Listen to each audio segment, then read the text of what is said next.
So we talked about the 5 most common things which affect people. Just to talk a little bit more about some of them in more detail. So first of all, things that can obviously affect our living. One of the big ones that we've said about is sleep. Now, obviously, you can come to push and it's completely relaxing and see birds in the background and complete chill out and then you sleep well.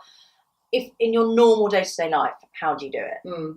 It is a challenge for a lot of people. One of the biggest things is blue light. So everyone is going to bed with their iPhones, Kindles, iPads, etc., checking Facebook, watching Netflix. But that blue light, if you're doing it in bed and you're supposed to be getting your body ready to sleep, really affects brain patterns. It doesn't work. Affects kind of your circadian rhythm and things. So leave them outside the room if you can. Don't take them into the bedroom. But a lot of people use them for alarm clocks. So if that is the case, then put them on the other side of the room and put them on silent. I'm really bad for that. Yeah, a lot of people are. Caffeine is a big thing. So a lot of people, unless they're balancing their blood sugars correctly, are sort of dipping about 3 o'clock in the afternoon. You're feeling tired, you're at work, you need some energy to keep going, so they have coffee. Coffee can stay in your system for probably 8-9 hours.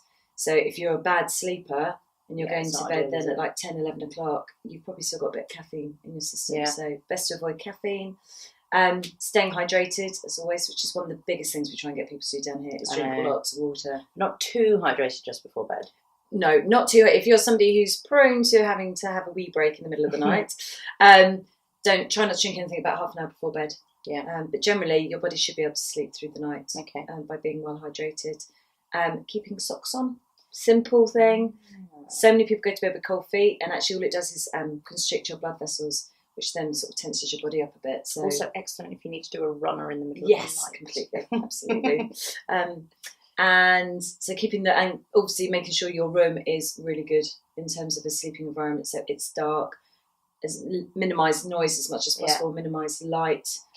Talking of which, what is that light that you've got? My Lumi.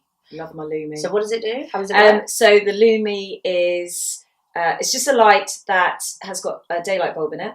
So if I want to get up at 6:30 in the morning, I set it for 6:30, and around about 6:15, the light slowly turns on. So it stimulates the sun rising, and that is much more a natural way to wake up, and it's kind of how we're programmed in terms of our sort of sleep patterns. Slightly less aggressive than a much very less loud aggressive. alarm clock. I've normally woken up 5 minutes before the actual alarm goes off.